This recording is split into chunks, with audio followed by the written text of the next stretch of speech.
para tener importancia. Y les traigo esto porque cuando leemos la Biblia, estas historias sobre las mujeres o que involucran a mujeres, para nosotros son muy sutiles, porque la vemos con los ojos de ahora y no nos damos cuenta de que esas sutilezas o esas historias tienen una narración extraordinaria sobre el carácter de Dios hacia la humanidad. Y muchas de esas cosas las vemos en su relación con las mujeres. Ahora, quiero traerles algo relacionado a mujeres, pero de la misma manera que podemos predicar sobre Jacob y sobre Abraham, o no predicar sobre ellos, predicamos sobre Dios, pero traemos los ejemplos de estos personajes, y todos podemos y todas podemos sentirnos identificados con ellos. Todos y todas también podemos vernos identificados con estas mujeres que Dios menciona en la historia de su intervención con la humanidad.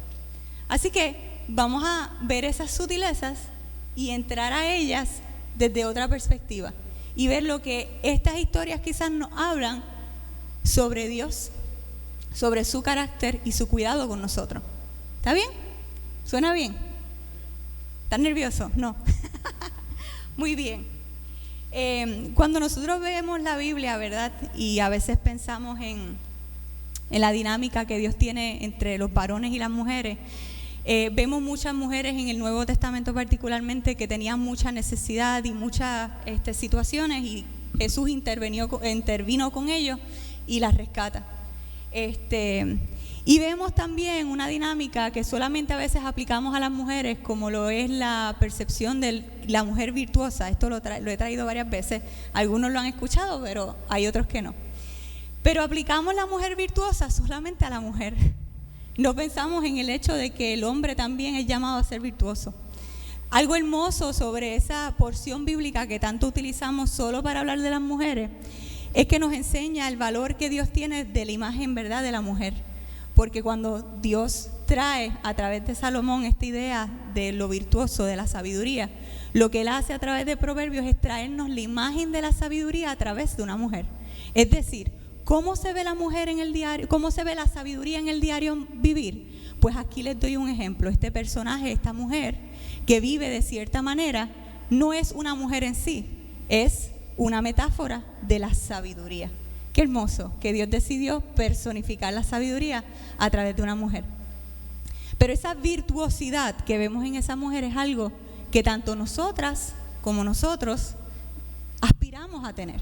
Y lo sabemos, aprendimos cuando leíamos Timoteo que la vida virtuosa, no sé si recuerdan los que han estado en estos estudios bíblicos, es parte de la vida cristiana. Y esa vida virtuosa se encuentra a través de esa práctica de la piedad, de esa búsqueda de Dios. Porque es Dios quien nos hace a nosotros virtuosos, no nuestras acciones. Claro está, nuestra fe nos lleva a actuar según nuestra salvación. Pero todo lo que nosotros podemos ser, lo somos porque Dios está con nosotros, porque su Espíritu nos dirige. Ahora, a veces esa dinámica de la virtuosidad, de ser excelente, de tener que cumplir con todos estos criterios, tanto a varones como a mujeres, de manera muy diferente, nos hacen sentirnos sin ánimo, porque no cumplimos los checkmarks, porque tenemos historiales que no nos hacen ser merecedores de méritos, o no estamos listos para poder hacer lo que Dios nos llama a hacer, o nuestras circunstancias de vida no me permiten caminar hacia donde Dios quiere que yo camine. Y nos frustramos, nos apagamos, nos desanimamos. Pero una de las cosas que Dios nos enseña a través de su palabra, a través de su intervención con diferentes mujeres en la historia, es que Dios tiene un historial de utilizar a personas poco virtuosas para cumplir su propósito, de llevar a gente a caminar sin saber exactamente a dónde es que tienen que caminar, y de llamarlos sin tener los criterios que la gente asume tienen que tener para cumplir con las expectativas de Dios. ¿No es verdad? Ahora, seguramente cuando les hablo de estas cosas piensan en algunas personas, y seguramente todos son varones. Piensan en el cobarde de Abraham, que le decía a todo el mundo que su esposa era el hermano, La hermana, para que no lo lincharan a él y que se echara a ella. Piensan en Moisés quizás, que era tartamudo, era un asesino, mató a alguien y tuvo que salir corriendo. Piensan en Jacob, el mentiroso, el truquero, Sansón, que era un mujeriego. Todos estos hombres usados por Dios. Pero había mujeres, David, no empecemos con David. Pero también había mujeres en esas listas. Muchas mujeres. Y por supuesto las historias de estas mujeres, muchas de ellas eran un poco diferentes a las de los varones, porque muchas veces estaban rodeadas de un dolor diferente. En este mundo antiguo, muchas de ellas eran víctimas de circunstancias que no podían salir de ellas porque eso era lo que le tocaba. Pero no obstante, eran mujeres menos que virtuosas, algunas de ellas. Y eran mujeres que fueron guiadas sin saber a dónde, y muchas no cumplían con los criterios que la gente asume que debían cumplir para ser consideradas en el plan de Dios. Y quiero hablarles de eso a través de algunas de estas historias. Voy a llevarlos por una pequeña historia a través del Antiguo Testamento. Y echemos un vistazo, para no irme 1 hora y media hoy aquí, a 5 de ellas. Quiero empezar con Tamar. Tamar. Hay 2 Tamar en el Antiguo Testamento, se habla de 2. Ninguna de las 2 historias es más bonita que la otra, las 2 pasaron por situaciones bien difíciles. Pero la Tamar que les quiero presentar en esta mañana es Tamar, la de Génesis 38. Tamar era una mujer, déjame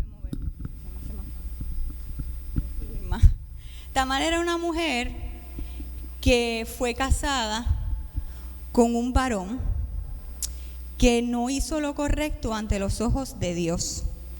Y como este hombre era tan malo, Dios mata a este hombre. Entonces, como era parte de la tradición de ese tiempo, ese hombre muere, queda sin hijos, y le toca a Tamar casarse con el hermano del medio, el segundo hermano. Era los hijos de Judá, los hijos de Judá. Este segundo hijo se casa con Tamar, y parte de la tradición era que si el primer hijo no tuvo hijos, cuando la esposa se casaba con el segundo, tenían sus hijos, y esos hijos eran descendientes o herederos del primero. El nombre que seguía, el linaje, no le tocaba el hijo al esposo actual que engendró, le tocaba el primero que murió. Esa era la dinámica. Yo no la entiendo bien, no indagué un poquito más, pero esa era la dinámica. Este segundo hijo, que no era mucho mejor que el primero, decide que no le va a dar descendencia de él a su hermano, y cada vez que tiene el tiempo, ¿verdad?, para conocerla, pues se asegura de no preñarla. También hizo las cosas incorrectas ante los ojos de Dios, así que también descartado. Pero ¿qué pasa con Judá, el suegro? Que es que estas mujeres son horribles, son brujas todas. Y el problema no era que sus hijos eran malos, el problema era que Tamar era terrible, ella era la culpable. Ellos se estaban muriendo por culpa de Tamar. Él dice, vamos a hacer una dinámica aquí, un trueque, y vamos a darle el tercer hijo, porque le tocaba casarse con él también. Pero antes de hacerlo, para protegerlo a él, le dice, no, vete con tu papá, regresa a tu casa, Tamar. Cuando él llegue a la edad que se supone, entonces te vas a casar con él. Tamar se va, una viuda joven, se va a casa de su padre, espera, y nada pasa. Así que, como no pasa nada, se da cuenta que él no tiene la intención de darle a su tercer hijo. Así que Tamar está sola, es viuda, no tiene hijos. Esto no es una buena situación para una mujer en el tiempo antiguo. Lo que le espera es una muerte segura, en pobreza terrible. Ningún varón que la pueda proteger. Ella toma control de la situación, como algunas de nosotras hacemos, y no pensando las cosas muy bien. Y decide engañar a Judá, haciéndose pasar por prostituta. Él se acuesta con ella, pero ella no es boba tampoco. Cuando está con él, ella le pide que él la deje a ella con unas cosas, un aro, un sello, y creo que era el bastón, para quedarse con esto y protegerse. ¿qué sucede? Tamar queda preñada. Judá no sabe que él se acostó con ella porque ella estaba cubierta. Y cuando alguien viene y le trae el bochinche a Judá de que esta mujer está preñada y mira lo que ella hizo fuera de matrimonio en este revolú, pues él decide que tiene que apedrearla porque ella hizo lo que estaba mal y ella pecó. Pero como ella se había asegurado de tener su prueba, va ante Judá y le presenta: el que me preñó fue el que es dueño de esto. Y ahí él se da cuenta que el que cometió el pecado, ¿verdad?, fue él contra ella. O sea, así lo narra, ¿verdad?, la porción. Dios cubre de alguna manera, ¿verdad? En la narración de la palabra no vemos que él dice que Dios cubrió a Tamar de esta manera porque sucedió esto. No estoy diciéndolo así, pero puedo decir que de alguna manera Dios la cubrió a ella, porque en medio de esta situación they spared her. Eso, ok. Pero es cuestionable lo que hizo esta mujer. Fue muy poco virtuoso la decisión que ella tomó. En medio de su desesperación lo hizo. Pero no sé si alguna o algunos de ustedes se les gustaría como que sentirse identificados con ella. Hay otra mujer que sale también aquí en Josué 2. Rahab. Ay, Dios mío, Rahab la prostituta. Pero no solo el issue era que Rahab era una prostituta, es que también para colmo mintió. Ese es un gran debate al día de hoy. Quizás hablamos de otras cosas también cuando pensamos en Rahab, pero Rahab era una mujer que vivía en Jericó. Ella era una prostituta, pero ella se da cuenta que este pueblo que está por ahí merodeando, de quienes vienen unos espías a mirar a Jericó y ver si podían conquistarlo, era un pueblo diferente. Era un pueblo que tenía un vaqueo que ningún otro pueblo tenía, porque el Dios de esta gente era el Dios de verdad. O sea, este era el grande, el fuerte. Y ella dijo: yo creo que es algo mejor si me voy de este lado que si me quedo aquí. De que le miente a su gente, también traiciona a su pueblo, ¿ok? Cuida a estos espías que entran a Jericó a mirar, los esconde, vienen a buscarlos para llevárselo. Ella dice que no ha visto a nadie y hace que estos espías le prometan que cuando ellos vengan a conquistar, que a ella y a su familia se la van a llevar y la van a cuidar. Ella reconoció el Dios de Israel, reconoció que él era poderoso, pero mintió y traicionó en el proceso. No sé, son sutilezas y cosas que vemos a veces que como que pero ahí está Rahab. Ahora, además de Rahab, tenemos a Ruth. ¿Qué tú me vas a hablar de Ruth? Tan bella que es Ruth. Esa mujer es virtuosa, ¿oíste? No me hables mal de ella. Pero Ruth tenía una situación. Quizás tenemos a Tamar que tomó decisiones cuestionables. Vemos a una Rahab que vivía una vida y gozaba, ¿no? Tenía una reputación cuestionable. Y Ruth era una mujer chula, pero Ruth tenía un pasado cuestionable. Arrastraba con ella algo que lo hacía terrible, por más chula que ella era. Y es que Ruth era moabita. Y el ser moabita tenía un trasfondo no muy bonito. Les explico. Hubo una vez un señor llamado Lot que vivía en Sodoma y Gomorra. Y como ahí había tanto pecado, Dios manda a destruir a Sodoma y Gomorra. Y Lot logra salir de allí con sus hijas, inicialmente con su esposa. Ella llegó a mitad de camino, pero los esposos de sus hijas no, se quedaron. Lot baja con sus 2 hijas, llegan al desierto, la ciudad más cercana a ellos queda destruida y ellos 3 se quedan solitos en el desierto. Y para una cultura donde la eternidad, como la entendían, el valor se daba en la comunidad, la eternidad era parte, se adquiría a través de la descendencia. O sea, era importante tener hijos y seguir generación tras generación porque ese linaje era bien importante. Pues ahora esta familia de un padre y 2 hijas se encuentran solos en el desierto sin ninguna persona cerca. Y el linaje se acaba porque no hay varón para estas 2 mujeres. Así que ellas deciden tomar una decisión y estas 2 mujeres violentan a su padre para quedar embarazadas y poder seguir la descendencia. Ambas. De los hijos que salieron de esa situación, uno se llamaba Moab. Ruth traía con ella el historial de este acto abominable que se hizo en el desierto.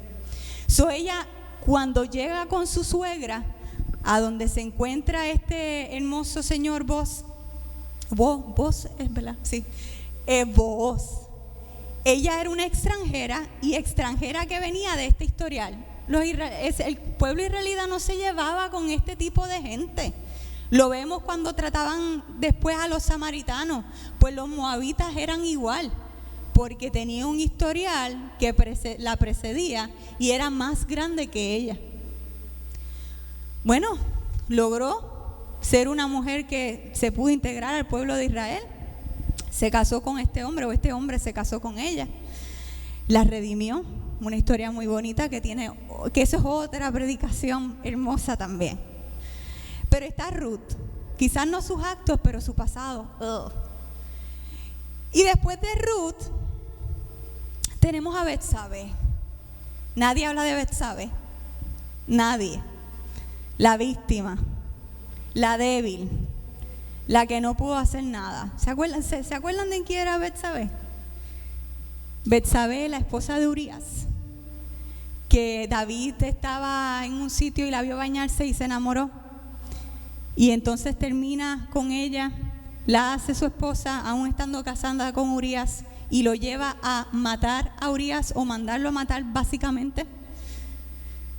Esta mujer, en ocasiones yo buscando información de ella, veía diálogos parecidos a lo que hablé sobre Rahab, que si mintió o no mintió, esto, lo otro, que si era buena o no era buena. Y muchos tienen esta polémica con Betsabé de que, pero porque ella no dijo que no, su lugar era con su esposo.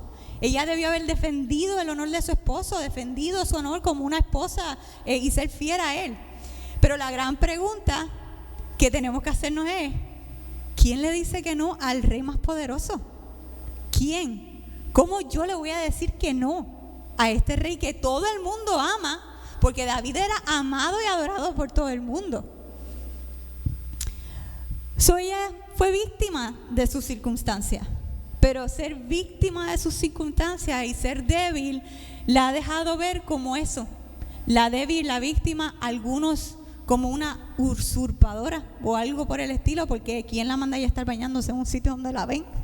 Todos esos comentarios la gente lo dice. No nos vemos identificados o no queremos vernos identificados con un personaje como Betsabé. Su historia, por si acaso, se encuentra en 2 de Samuel. Y la última que quiero traerles, no se ofendan, cojanlo suave, es María. María, que tú me dices, Ruth, ok, entiendo la historia, pero María, ¿cómo tú te atreves a hablarme de María? Como alguien con quien yo no me quiero identificar. Esa muchacha sí que era una chulita. Pero había algo con María también, que Dios llamó a María a vivir unos sucesos y a ser obediente dentro de una situación social donde lo que a ella le tocaba hacer iba a ser un escándalo. Un escándalo que, como vimos con la historia de Tamar, le podía costar su vida. Le podía costar su futuro matrimonio. Ella se enteró que iba a ser la portadora del niño Jesús sin que José lo supiera. Ella no sabía cómo él lo iba a tomar. En una tradición como la que vivía, donde las mujeres tenían que tener unos cuidados, ella estaba expuesta a todo. Sin embargo, Ella dijo, como Samuel, heme aquí. Y caminó sin saber a dónde, sin saber las circunstancias que venían, se tiró a obedecer y a confiar. Ninguna de estas mujeres, si vemos cada una de estas circunstancias, cumplía todas las expectativas que quizás nosotros pensaríamos hoy en día debe cumplir una persona para cumplir con el plan de Dios. Algunas hicieron cosas sumamente cuestionables, tenían pasados controversiales, fueron víctimas de circunstancias que no estaban bajo su control, eran vistas como las débiles, tuvieron que salirse de las expectativas que el mundo tenía de ellas para cumplir con lo que Dios tenía planificado. Y mientras otros se sentían como los protagonistas de la historia, estas mujeres estaban siendo usadas por Dios para llevar a cabo el plan más grande de la historia. No he leído la porción, discúlpenme, vamos a Mateo 1. Siempre me pasa lo mismo, me emociono. Vamos a Mateo 1 un momentito y vamos a leerlo juntos para tratar de, porque estoy como trayendo 5 historias diferentes y ninguna tiene sentido aparte, pero ahora sí. Dice, el siguiente es un registro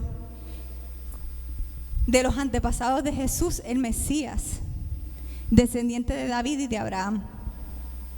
Abraham fue el padre de Isaac, Isaac fue el padre de Jacob, Jacob fue el padre de Judá y de sus hermanos, Judá fue el padre de Fares y de Zera, la madre fue Tamar. Fares fue el padre de Esrón, Esrón fue el padre de Ram, Ram fue el padre de Aminadab, Aminadab fue el padre de Nazón, Nazón fue el padre de Salmón, Salmón fue el padre de Booz, su madre fue Rahab. Booz fue el padre de Obed, su madre fue Ruth. Obed fue el padre de Isaí, Isaí fue el padre del rey David, David fue el padre de Salomón, su madre fue Betsabé, la viuda de Urías. Salomón fue el padre de Roboam, Roboam fue el padre de Abías, Abías fue el padre de Asa, Asa fue el padre de Josafat, Josafat fue el padre de Joram, Joram fue el padre de Usías, Usías fue el padre de Jotam, Jotam fue el padre de Acaz, Acaz fue el padre de Ezequías, Ezequías fue el padre de Manasés, Manasés fue el padre de Amón, Amón fue el padre de Josías, Josías fue el padre de Joaquín y de sus hermanos, quienes nacieron en el tiempo del desierto a Babilonia. Luego del desierto a Babilonia, Joaquín fue el padre de Salatiel, Salatiel fue el padre de Zorobabel, Zorobabel fue el padre de Abiud, Abiud fue el padre de Eliakim, Eliakim fue el padre de Azor, Azor fue el padre de Sadoc, Sadoc fue el padre de Aquim, Aquim fue el padre de Eliud, Eliud fue el padre de Eleazar, Eleazar fue el padre de Matán, Matán fue el padre de Jacob, Jacob fue el padre de José, esposo de María. María dio a luz a Jesús, quien es llamado el Mesías. Dios decidió que estas mujeres fueran parte del linaje del Salvador. Estas mujeres que acabamos de ver en sus circunstancias, con sus defectos, con sus limitaciones, y sin ellas no hubiésemos llegado a Jesús. En medio de las circunstancias cuestionables de estas mujeres, la luz radiante de Dios brilló sobre ellas. Y ellas eran importantes no por la vida que ellas vivían, sino por el interés que Dios tenía de ellas. Y cada uno de nosotros hemos sido escogidos. Nos dice la palabra de Dios que somos hijos e hijas. No por la vida que hemos pasado, no por el historial que nos precede, no por las decisiones que hayamos tomado, cuestionables o no, no por las circunstancias en que vivimos, no por lo débil o fuerte que seamos, sino porque Dios tiene un interés en cada uno de nosotros. Y hemos sido escogidos, nos dice la palabra, de antemano, para resplandecer no con nuestra luz propia, sino el Dios eterno, la luz del Dios eterno, el Creador, el que es Señor de todo. Y nada ni nadie puede quitarnos el resplandor que Él nos ha dado, que Él nos ha otorgado. Dios nos ha llamado a cada uno a posicionarnos en lugares y en situaciones que no siempre para nosotros van a ser cómodas, que no vamos a entender, que no nos vamos a sentir apropiados, que no vamos a estar listos, ni nos vamos a sentir seguros, que vamos a cuestionar, que otras personas van a cuestionar.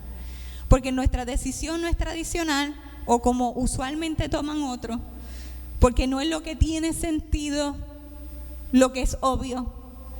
Y como parte del linaje escogido de Dios que somos, porque somos linaje escogido, real sacerdocio, hemos sido llamados a cuidar, hemos sido llamados a consolar, a animar, a predicar, a discipular, a denunciar, a caminar en fe hacia espacios que se van a salir de las expectativas de la gente, donde van a vernos como los débiles, donde van a recordarnos nuestro pasado, donde nos va a costar, porque estamos caminando fuera de la línea, donde vamos a ser extranjeros en un mundo que no es el nuestro.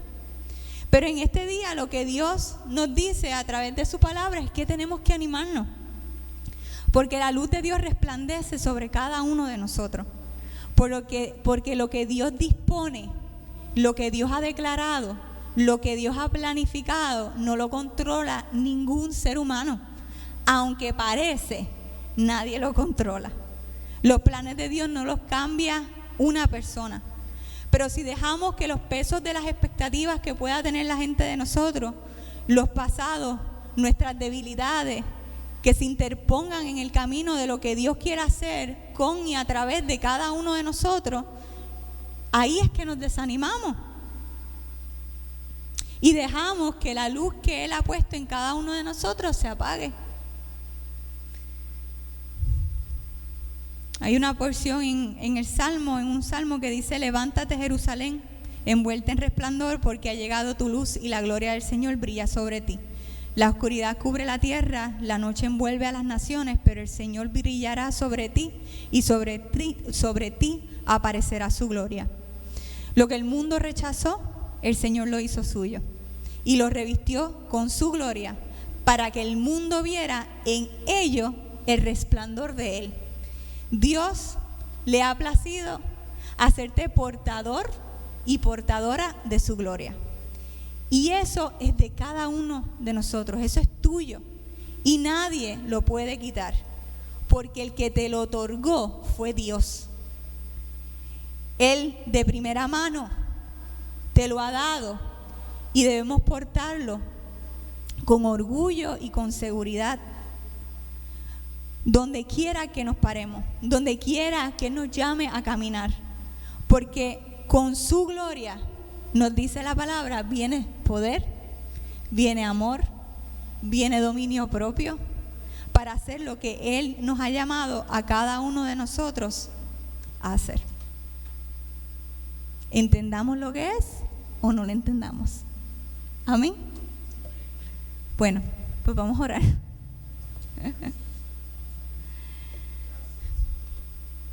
Un recordatorio quizá de que Dios es fiel y que a nosotros simplemente nos toca caminar. Amén. Oramos por eso. Señor, te damos gracias, Padre, porque tú eres fiel y bueno, Dios. Dios, venimos ante ti, Señor, y te presento a cada uno de mis hermanos, Señor. Nos presento a todos, Señor. Dios, cada uno de nosotros está en épocas diferentes de nuestra vida, Señor. Trabajando, retirado, en nuestras casas, con diferentes llamados, diferentes dones, diferentes circunstancias, Señor. Nuestras familias diversas, los lugares donde vivimos diferentes, Señor. Pero todo lo que sucede, Dios mío, aunque a nosotros se nos haga difícil entenderlo, porque se nos va a hacer difícil entenderlo, nuestra mente es finita, ha sido diseñado por ti. Y hay algo, Dios, que tú tienes planificado en todo. Hay una dirección a la cual tú nos estás guiando en medio de cada situación y circunstancia, Dios. Padre, en esta mañana lo que te pido es que tú abras nuestros ojos para ver, Dios mío, esa dirección, para ver qué tú quieres de nosotros, que tú nos estás guiando a hacer, hacia dónde, Padre, para cubrir y para cumplir con tu voluntad, Señor. En nuestro vecindario, en nuestras casas, nuestras familias, Señor, nuestros trabajos, aquí en la iglesia, Dios mío. Ayúdanos a ver, Dios mío. Y yo te pido, Padre, que aquellas cosas que nos causan temor, aquellas cosas que nos hacen sentirnos inseguros, Señor, aquello, Dios, que nos hace vulnerables, que está tan presente en nuestros corazones y nuestra mente diariamente, Dios, que no sean distracción para nosotros entender y aferrarnos a la realidad de que tú, Dios mío, eres quien nos llama, que tú, Dios mío, eres quien nos ha salvado, que tú, Dios mío, eres el que nos ha prometido que seremos capaces de caminar la dirección que tú nos has dirigido a caminar, Señor, y que seremos capaces de hacer en tus fuerzas lo que tú nos has pedido que hagamos, quienes tú nos has llamado a ser, que vamos a tener, que somos capaces de poder hacer las obras que tú has preparado de antemano para cada uno de nosotros, Señor. Que esa realidad, Padre, sea lo más real y vivo en nuestra mente y en nuestro corazón, Señor. Vivir para ti, Dios mío, vivir en ti, Señor. Es simple, sabemos que es simple, es confiar. Pero se nos hace tan difícil confiar en el Dios Todopoderoso. Y te pedimos, Padre, que tú llenes nuestro corazón de tu presencia, que tú llenes nuestra mente del conocimiento que tenemos de tu grandeza a través de tu palabra, Dios mío, y lo que tú has hecho en nuestras vidas, la experiencia que hemos tenido contigo, Padre. Diariamente trae a nuestra memoria cada vez que tú has intervenido, Señor, nuestros momentos de debilidad y preocupación donde hemos estado al borde, Señor, de una crisis, y te hemos visto tu luz resplandecer en nuestra vida y sacarnos de ese lugar, o ver la victoria, Dios, ver tu gloria. Recuérdanos eso diariamente, Señor. Ayúdanos a no vivir esperando los momentos grandes, sino ver en lo sutil, en lo diario, en lo cotidiano, tu mano guiando nuestras vidas, Señor. Y si hay algún temor, Dios mío, alguna falta de fe, Dios mío, de confianza en ti, entre nosotros, Padre, yo te presento a cada uno de mis hermanos que ahora lucha con eso, Señor, que lucha con su pasado, que lucha con sus decisiones, que lucha con sus debilidades, Dios mío, con su pecado. Y te pido, Padre, que abra nuestro corazón, nuestro entendimiento, que hables a lo más profundo de nuestro corazón para aceptar y ver tu perdón, para dejarnos dirigir por tu Espíritu, para recibir lo que tú nos has dado, Señor, lo que ya nos ofreciste y nos has dado, Dios. Que estas cosas pasajeras y cosas que tú utilizas para tu gloria no nos definan, sino que seas tú y tu interés por nosotros lo que nos defina, Señor, y que podamos caminar a la dirección que tú nos estás dirigiendo. En el nombre de Jesús te doy gracias, Dios, te bendecimos, te honramos. Amén.